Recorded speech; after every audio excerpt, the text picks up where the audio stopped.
My name is Richard Malone. 3 months ago, I watched my boss delete a year of my work in front of 20 people.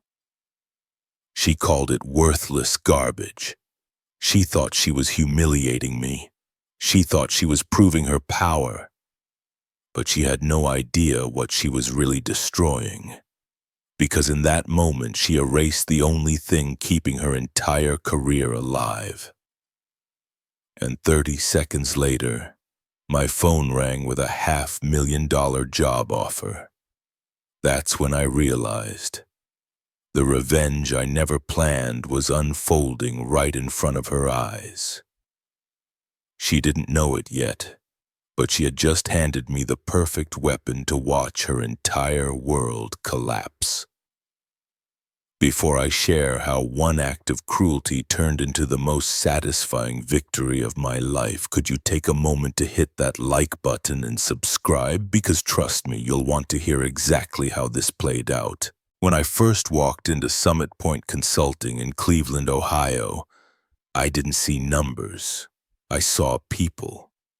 Men and women who ran businesses, paid invoices, and built dreams they cared about.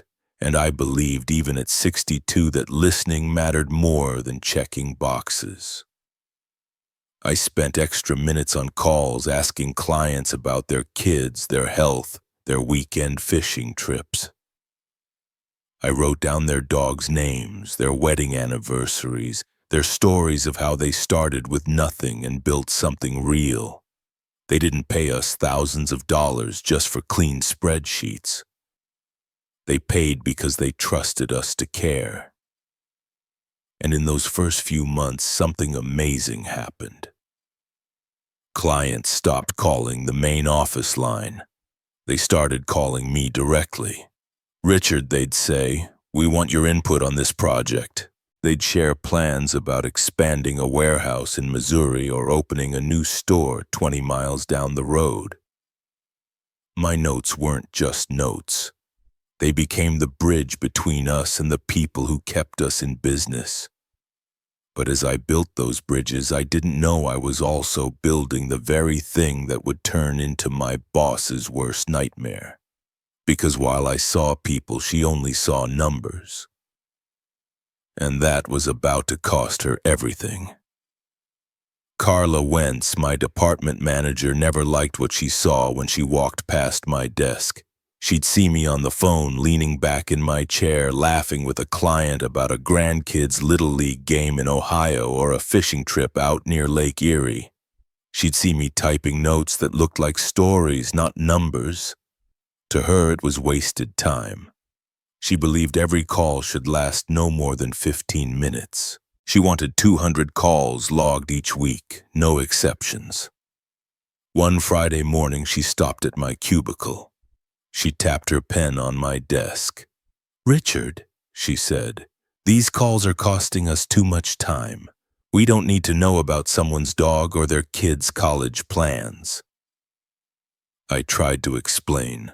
I showed her how a 20-minute call turned into a $40,000 project extension.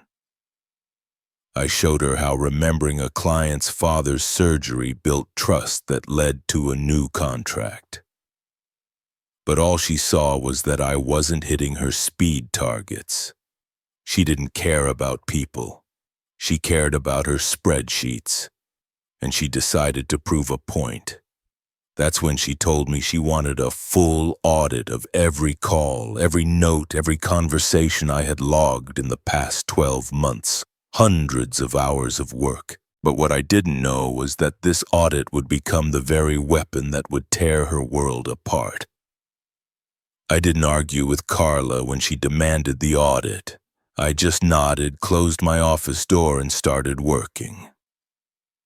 For weeks, I stayed late, sometimes until 9 at night. I pulled every call record, every note I had ever made, every email follow-up, 53 pages in total.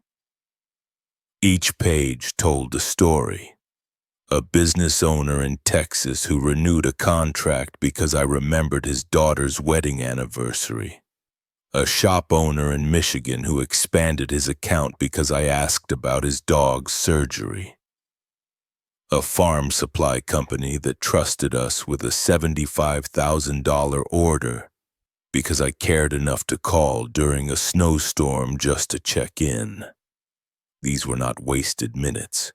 They were the foundation of client trust. They were the reason our department's revenue had increased by 37% in 1 year. The day I finished the audit, I felt proud. It was a record of human connection, proof that treating people like people, not transactions, was good for business. When I handed the report to Carla, I thought she might finally see the value of what we were doing. I thought maybe she would see me differently. But I was wrong. She didn't read those 53 pages to learn. She read them to destroy everything they represented, and she chose the worst way possible to do it.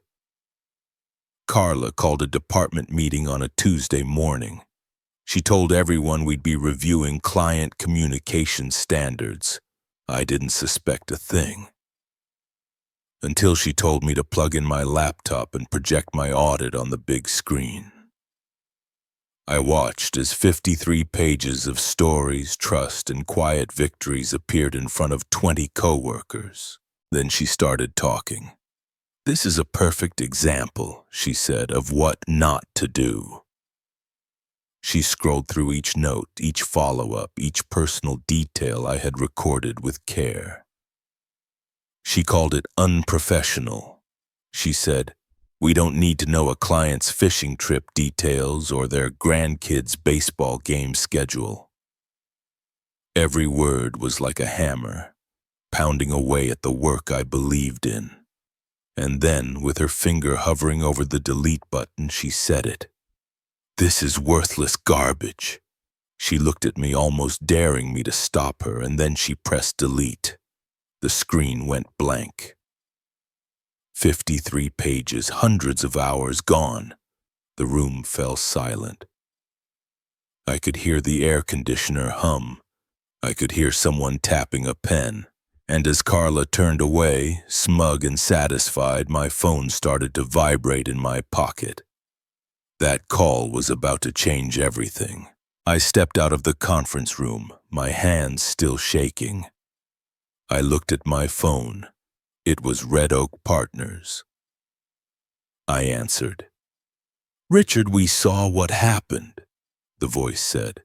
"We've been watching your work. We know you're the reason clients stay." Then came the words I'll never forget. "We're offering you a position, $500,000 a year plus equity, full freedom to build client relationships your way." I stood there in the hallway, feeling the weight lift off my shoulders. All the late nights, all the calls, all the stories, they weren't worthless. They were worth more than Carla could ever understand. When I walked back into the room, Carla was still talking about efficiency protocols. She saw me return and smirked. "Any questions about our new standards, Richard?" she asked. I looked around. 20 people, a blank screen, and a boss who thought she'd won. "I do have something to say," I replied. I took a deep breath. "I'm resigning, effective immediately." The room froze. Someone dropped a pen. Carla's face went pale. "You can't just leave," she stammered. But I could, and I did, because sometimes the best revenge isn't shouting. It's walking away while they watch everything they destroyed slip through their fingers. Sometimes the best revenge isn't loud. It's quiet. It's letting people who never valued your work watch everything they built crumble without you. Today I work with clients who trust me because I care. And every morning I remember how one act of cruelty became the start of my freedom. Have you ever had someone underestimate your worth? If so, I'd love to hear your story in the comments below. And if you want more true stories like this, consider subscribing. Because this was just the beginning.